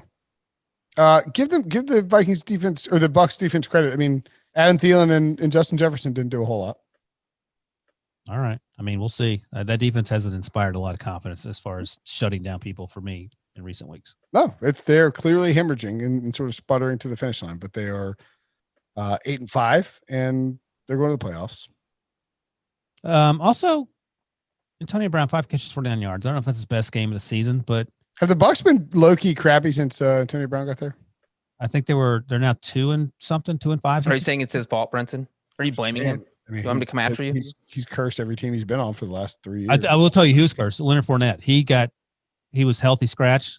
LaShawn McCoy had 4 carries for 32 yards. I mean, well, come on, dude. The Buccaneers play the Falcons twice and the Lions over the last 3 weeks of the season. Is there any way they lose one of those? I mean, one? Yeah, for sure. Falcons okay, I was going to say 80% chance they win all 3. You taking the over or the under of that? Under. Oh, really? Okay. They're going to lose one to the Falcons. If they lose one, are they going to miss the playoffs? No, they'll be fine losing one. If they get to 10 wins, 10 wins is what gets you in the playoffs. playoffs. 9 or 8? What am I missing? They're at 8-5. They're at 8. So if they go 2-1, they lose one. They're a lock. Like they're 100% in if they go 2-1. Okay. Cannot miss the playoffs if they go 2-1. Right. But if they finish 9-7, either Minnesota or Chicago, well, they would have the tiebreaker on Minnesota. So, but Chicago has the tiebreaker on them. That means the Bears would have to win out. Bucks are 2-3 with AB. FYI. Okay. All right. Let's move on. The Bucs are making the playoffs. Yep. Colts and Raiders. Colts looking sharp, baby. 44-27. The Colts throttled their car so bad that the Raiders fired their defensive coordinator after the game. Paul Gunther got canned by John Gruden, which is really surprising. Like he was one of Gruden's OG hires, and his, I guess you could blame this on the defense, but whatever. Jonathan Taylor, as predicted on this podcast, went bananas. BANANAS. 150 rushing yards and 2 touchdowns. Everybody took the over on that. Derek Carr actually hit a parlay that paid out like 40-1. Jonathan Taylor, 2 rushing touchdowns and 120 rushing yards. Did you say he had over 30 points fantasy? 28 fantasy points. Derek Carr, 27. Rivers, 21. Do we think the Colts are a lock for the playoffs?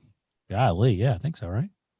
Yeah, I think so. Still pretty good. 85% to get in, according to New York Times. I mean, they're 6 right now. So, between Miami, Baltimore, Vegas, are any of those teams going to threaten them? I think the Ravens have the best chance, but I think Breech is inclined to think that if any team gets replaced, it'll be Miami, not Indy. Is that right? Well, the Dolphins and Raiders play each other.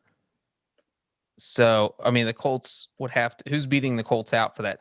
Is it the Ravens? I mean, the Colts have the Jaguars left in the schedule. Jaguars, Steelers, and who they play next week? Texans. Steelers, Jaguars in that order. Yeah. All right. I mean, they could absolutely go 1-2, but I mean, this has been a pretty good team all year. They had that one ugly loss against the Jaguars in week 1. Other than that, they lost to the Ravens. Well, they got the doors blown up by the Titans, but that was because we talked about DeForest Buckner, Danico Autry, Bobby Okereke. Yeah. And DeForest Buckner's incredibly important to what they do, and that defense is really good, especially against the run. Yeah. They lost to Cleveland and they lost to Baltimore. Yeah. So the last 4 weeks, they beat the Titans pretty handily. They're 3-4, and in 3 of those games, like the last 5 weeks, they have won. They're 4-1. And against the Titans on that Thursday night game, the Packers on the primetime afternoon game, the Fox game, the Texans last week, and the Raiders this week, they turned it on defense in the second half. It's really impressive. Oh yeah, we should talk about the greatest play in the history of week 13, week 14.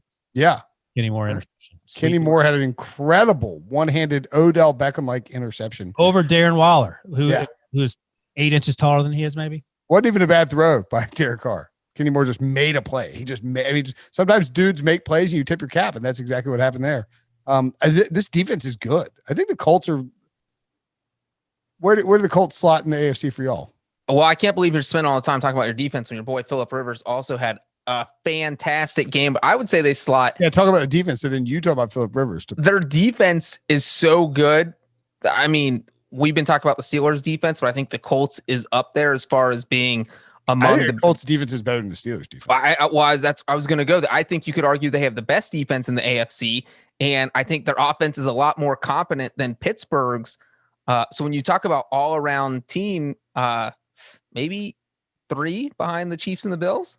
You got to win one playoff game. Keep Wilson. pushing the Steelers down. Sorry, Wilson. Breech's hatred is. Here's the truth, you dumb. Who'd you take, Rivers or Roethlisberger right now for the rest of the season? Oh, and Rivers has turf toe.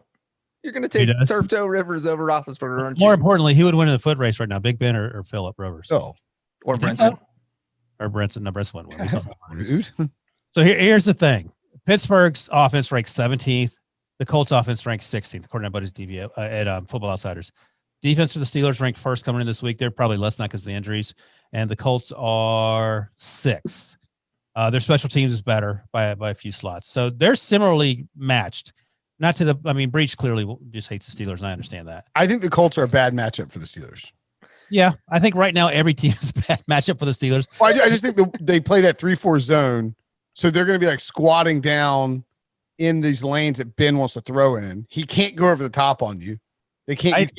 They can't run the ball. I think it would be the Spider-Man meme. Like they're similar teams for sure. Yeah, it's Big Ben in his fat Spider-Man outfit, and Phillip Rivers in his fat Spider-Man outfit, just looking at each other, throwing 40-yard passes all night long. Is Rivers going to be a Hall of Famer? Probably. If the Colts win the Super Bowl. He ain't going in before Big Ben and Eli. No. Well, Eli already retired, so certainly not. The Raiders, do we think they're toast? Yes. Yes. And by the way, in defense of John Gruden, as Debo notes, the Raiders have given up 40 or more points in three games this season, just tied for the most in the NFL. Yeah, I mean their defense is terrible, but they're not like. Also worth noting that Paul Gunther didn't draft those defensive players who. That's my point. Like I don't care who you have on defense.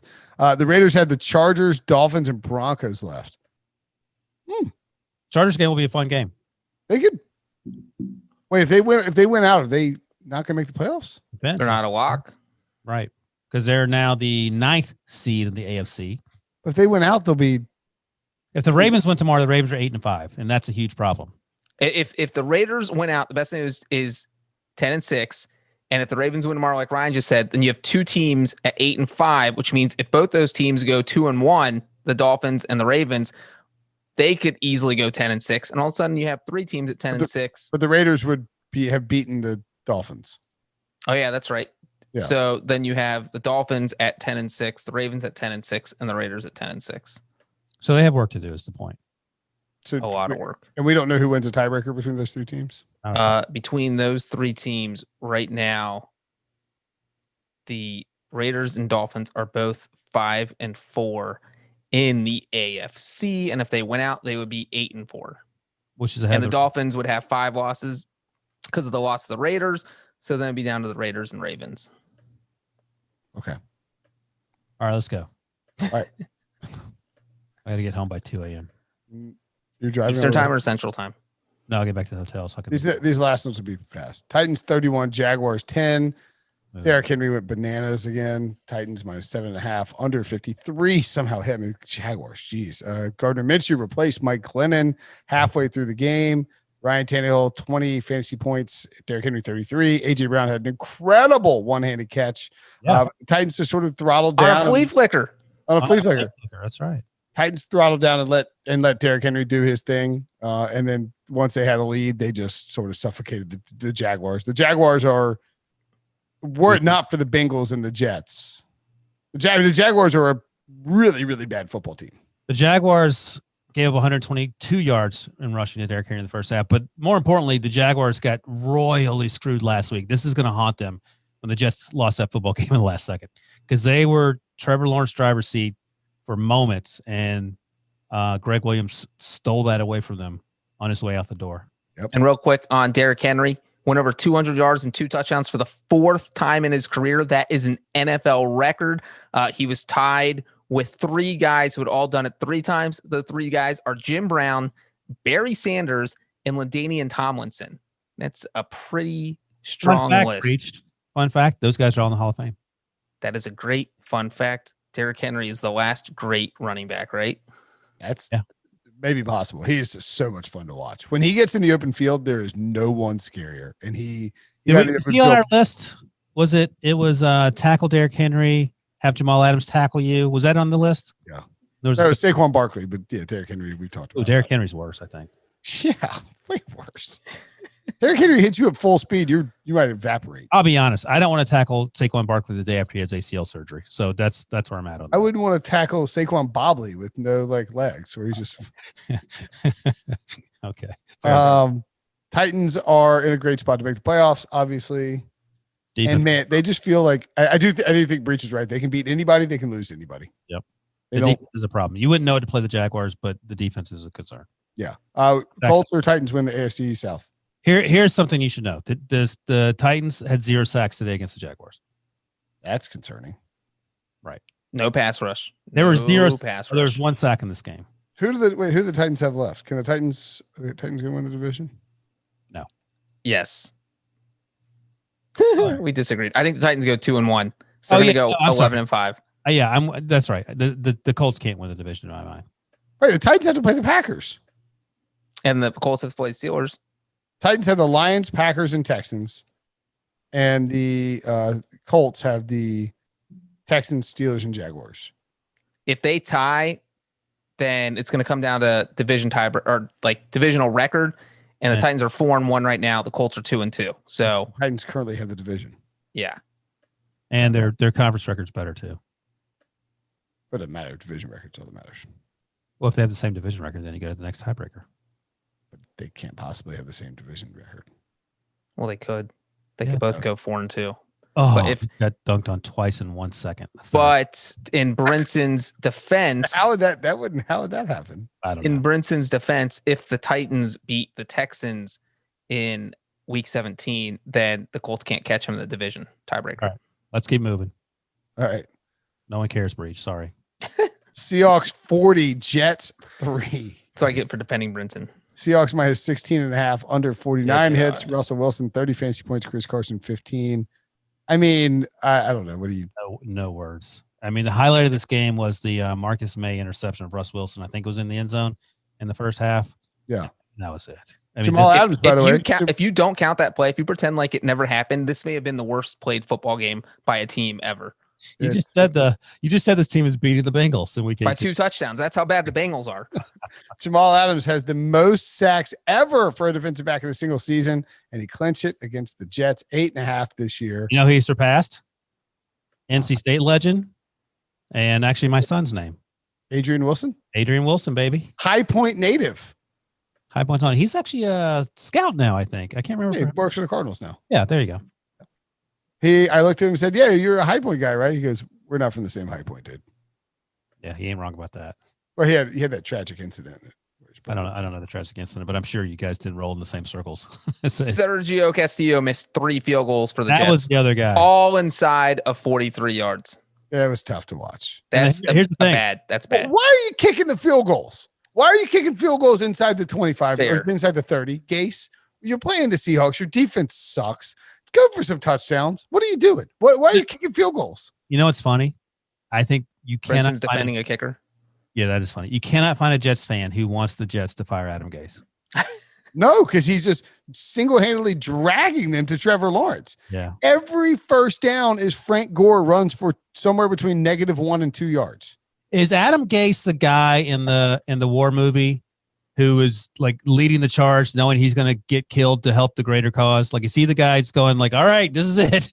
I'm at the tip of the whatever, the battalion there. Well, if he's that, but he's also, once you get close to the battlefield, he runs off the battlefield because he's not losing his skin, but he'll lead you into battle and let you lose yours. I thought he was like the guy from Major League where the lady hires him knowing that she's like, I'm a genius. Yeah, that actually is probably a more accurate. Sucks. There's a 100% chance he's going to lead us to Trevor Lawrence. So like the what's the other crappy game that we just talked about? What was the previous game we just talked about? Jaguars, Titans. Yeah, just like that game. I have learned nothing about the Seahawks in this game other than the Seahawks took Russell Wilson out of this game in the third quarter. There was one in Geno Smith, baby. And I know thought it was a Jamal Adams revenge game. It was a Geno Smith revenge game. It is so disrespectful to put any quarterback in an NFL game in the third quarter, especially the one that you drafted Geno 7 years ago. And here's the funny: I knew it was problematic because Rob Rosario, the producer, had Russell Wilson in fantasy in his playoff game. Russ is gone at the end of the third, so that's a wrap. I had him in DFS. I was furious. So I missed the money line by like this much, and it was all because they pulled. Not that Russell's going to keep throwing it, but it's like, come on. Thanks, Geno. It's all on Adam Gase. If he goes for the touchdowns, they're probably keeping it closer. Come on. Or they just don't get the touchdowns. They're not scoring the touchdowns. Yes. The Jets are the worst team. I don't remember seeing the Lions. The Orlovsky touched it back. I remember seeing it, but like I don't remember like we weren't like covering the NFL then, you know. Yeah. So like, I don't know how to exactly compare them to. He's just telling you that the Bengals are worse right now without Joe Burrow. No, but I'm saying that the Jets are substantially worse than the 2016 Cleveland Browns. Are they worse than that Lions team? Would you rather have Hugh Jackson or Adam Gase? Have I asked this question previously? I think everyone said Hugh Jackson, right?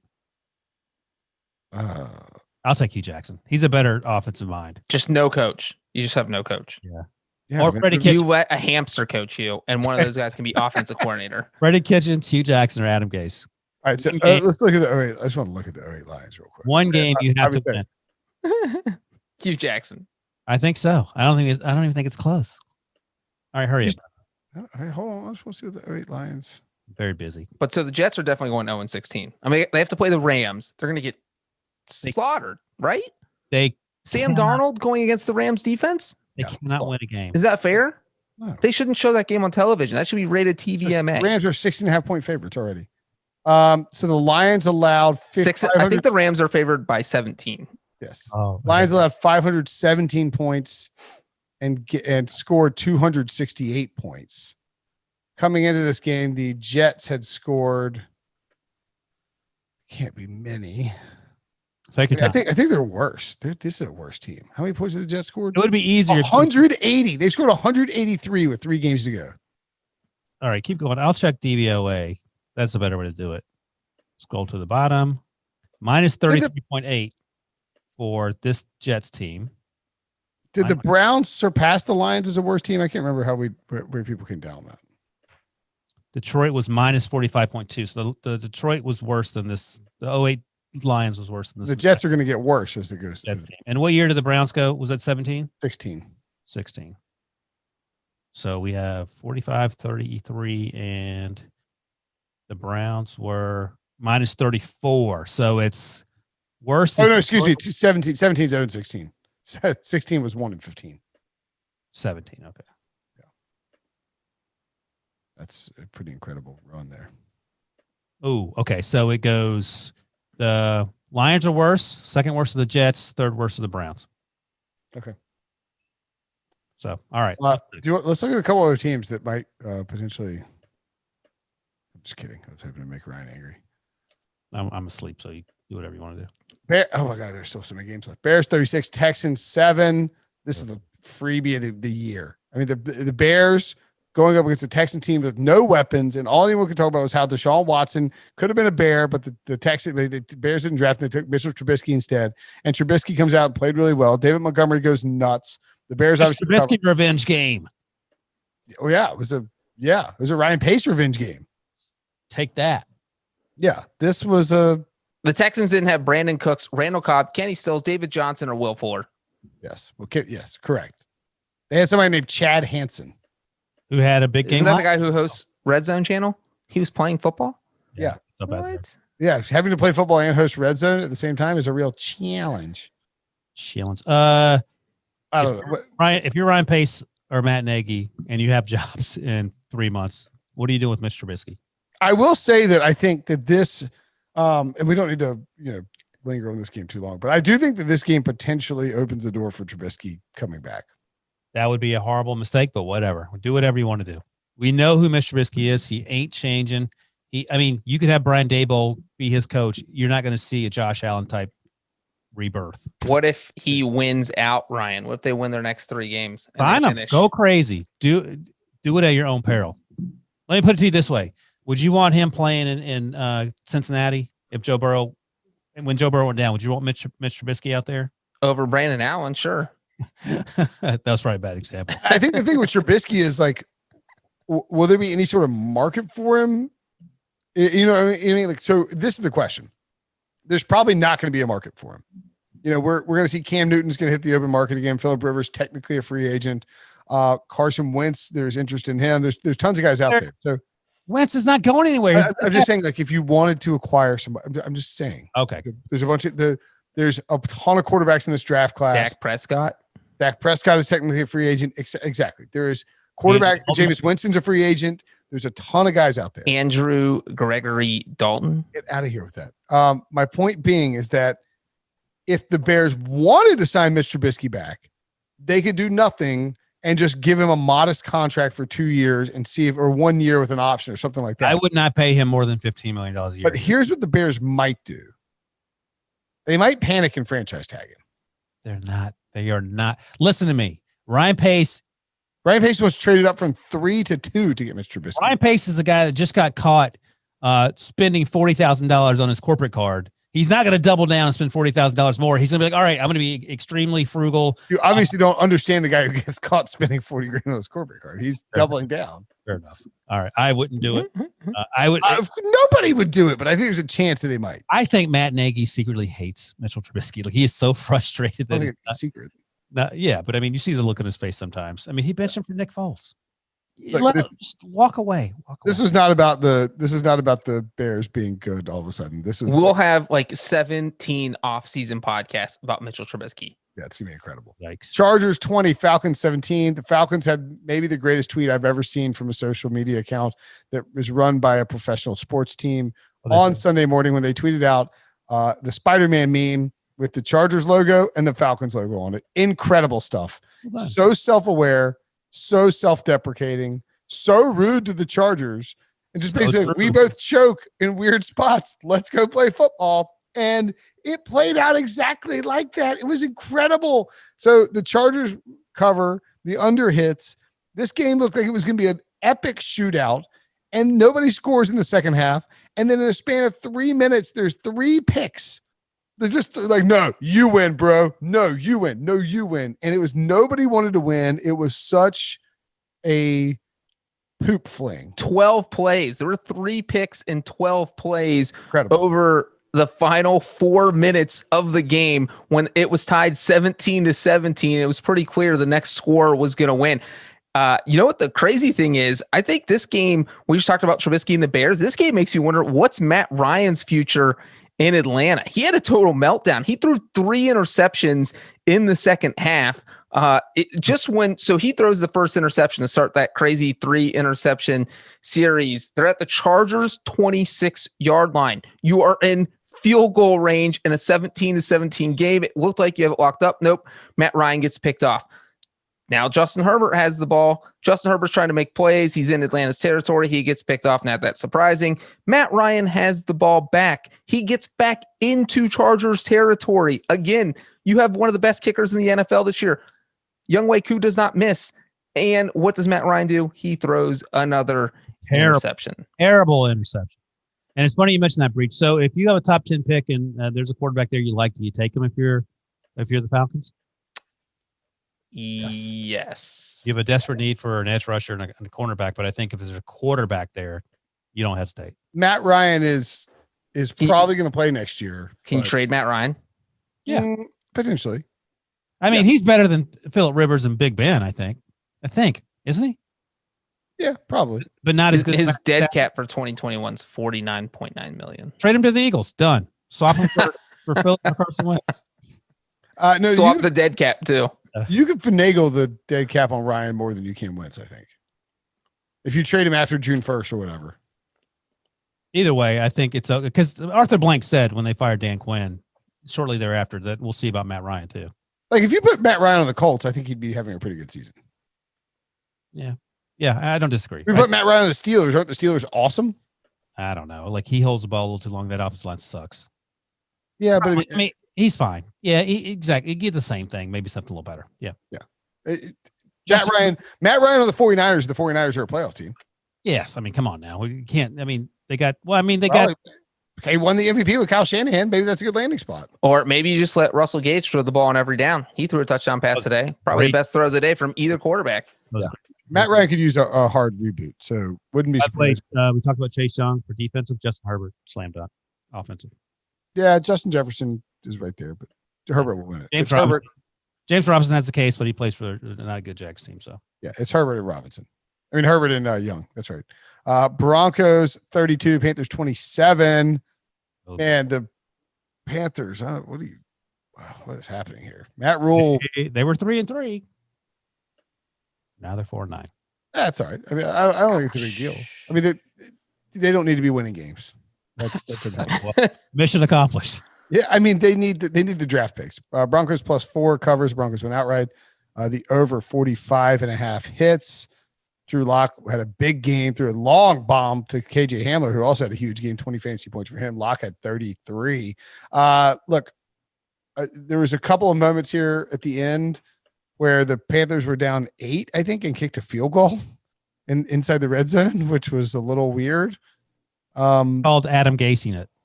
Yeah, that one was bizarre. Panthers had a big run with COVID lately, so I don't worry about it too much. But I mean, they didn't do a very good job on defense. They didn't do a very good job on offense. Vic Fangio, man, he holds his team together on defense. They're missing everybody, tons of cornerbacks, and they still played really well. Whatever. Yeah, big game for Drew Lock. KJ Hamler got involved. I'm sure Debo was happy about that. 2 touchdowns. Jerry Jeudy, Cortland Sutton's not there. Noah Fant left with an illness, I think. So I'm not sure what the details are on that. But this is the team that I was sort of hoping to see when I picked them to go to the playoffs in August. Now, it's all about Drew Lock and can he sustain it because we know that John Elway's track record with quarterbacks hasn't been great. Maybe this is a glimpse of something to come. I think the funny thing is, not funny, but interesting. I mentioned the Panthers started 3-3. Their win under looks like a lock at 6. Yeah, somehow it's going to hit. It's incredible. Also, Deontay Spencer, 83-yard punt return for a touchdown for the Broncos. That was the first score of the day. And you guys both mentioned KJ Hamler. He only had 2 catches in the game. One was a 37-yard touchdown. One was a 49-yard touchdown. That was 49-yarder was with the ice Panthers. The game. Yeah. So they were trailing by 5, and then the Panthers scored again. Is that right? Yeah. Yep. By the way, Debo points out that Fant and Garrett Bowles, their left tackle, tested for COVID. Rapid test came back negative. Fangio said both players stayed in Charlotte for the night, and if tests are negative, will return to Denver on a private flight tomorrow. Ooh. Brandon McManus missed 2 extra points in this game. Wild day for kickers. You see what Brandon? It was a horrible day for kickers. It was a great tweet. Brandon McManus tweeted, Brandon McManus sucked today. All right, let's get to winners and losers. Breech, you got in front of it. Let's see. I do have a winner. My winner is Debo's Philadelphia Eagles. They finally had the onions to bench Carson Wentz. And what happens? Jalen Hurts goes out there and hurts Wentz's chances of ever getting his job back.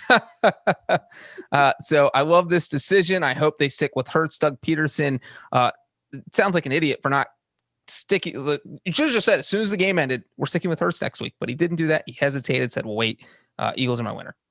I'm going with the Buffalo Bills. Huge game. Josh Allen stepped up. Slow start. Strong second half. Stephon Diggs. It's not so much a secret. I think he leads the NFL in receptions, but we don't talk a lot about the Bills. He is so incredibly important to what they do.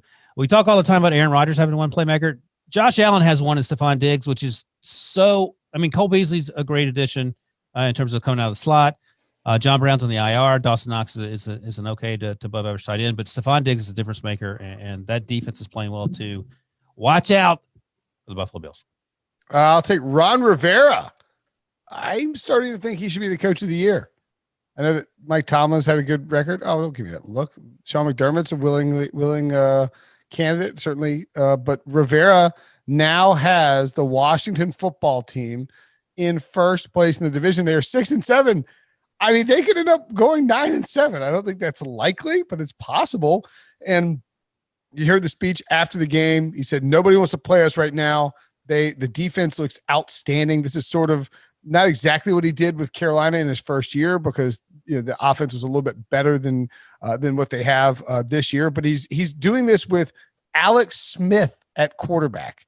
Alex Smith. He's doing it with a quarterback who broke his leg and almost died like a year and a half ago. Dwayne Haskins. What's that? 17 surgeries on that leg. 17 surgeries. There's no reason the Washington football team should be involved in the playoff hunt. And Ron Rivera is going to get a lion's share of the credit. He deserves it. The organization has turned around. You saw the Indians announce they're going to get rid of their nickname too. Maybe it'll be the CBS, the Cleveland baseball squad. CBS. I get it. I like it. Anyway, Ron Rivera trending towards coach of the year. Has the Washington football team on the right trajectory, and for the first time in a long time, they should feel good about where they're going. How about a loser, Breech? My loser is any team that takes a double-digit lead on the Chiefs, because why even bother at this point? It doesn't even matter. You get up 10-0, you get up 20-0, you're going to lose. Just don't even bother getting a lead, because you're going to lose anyway. So just take the suffering out of it. And so sorry, Dolphins, you got that double-digit lead today, and guess what happened? You lost. My loser, New York Football Giants. They were in the driver's seat last week. They beat the Seahawks. The NFC East went 3-1 on Sunday. Obviously, the Giants were the only team to lose. So football team wins. Eagles win. Cowboys beat the JV team, but it still counts in the standings. And Daniel Jones, a hobbled Daniel Jones, was made to play. He looked not great. The defense didn't show up. There were a lot of turnovers. And now the Giants have their back against the wall. They're still my favorite to win the division, but that's only because it's going to cost you money otherwise. I'll take Deshaun Watson as a loser. 7 points against the Bears. He got outplayed by Mitchell Trubisky, which seems insane, but it actually happened. In fact, Trubisky was even the best quarterback out of the three from the first round of that draft class on Sunday. And look, it's just tough. DeAndre Hopkins is traded. Will Fuller's suspended. Kenny Stills is cut. You're throwing to Kiki Kute and Chad Hansen and Duke Johnson and somebody named B. Howell as your leading rusher. I mean, it's just a mess in Houston right now. And leading up to the weekend, we get this great article from Sports Illustrated. Jenny Vrentas and Greg Bishop, I believe, wrote it on Jack Easterby, basically breaking down where this guy came from and what he's doing and why people are concerned about him in Houston. And he's sort of the architect of this crap show in Houston right now. He's the reason that Deshaun Watson is throwing to Chad Hansen. And he's the reason why Watson, who has this huge contract, is now stuck in Houston and is going to waste away for like the next 5 years. It's not because Houston's not going to suck because they had to pay a quarterback a ton of money. They're going to suck because Jack Easterby and Bill O'Brien ruined the one thing you can't screw up in professional football. That's a franchise quarterback, and they managed to do it, and it's costing Houston everything, and it sucks to watch. And it can't even help them. They don't get a good draft pick because Miami's getting that draft pick next year. So Deshaun Watson, big loser here. Not that he's a loser, but that he's suffering as a result of other stuff. Well said, Brinson. Thank you. That's the show, right? All right, that's it. Make sure and check your feed. We'll have a Monday night football preview with myself and Mike McClure. We will then recap Monday Night Football, and we'll move on to Week 15. Tons of podcasts coming. For Ryan and John, I'm Will. See you guys later.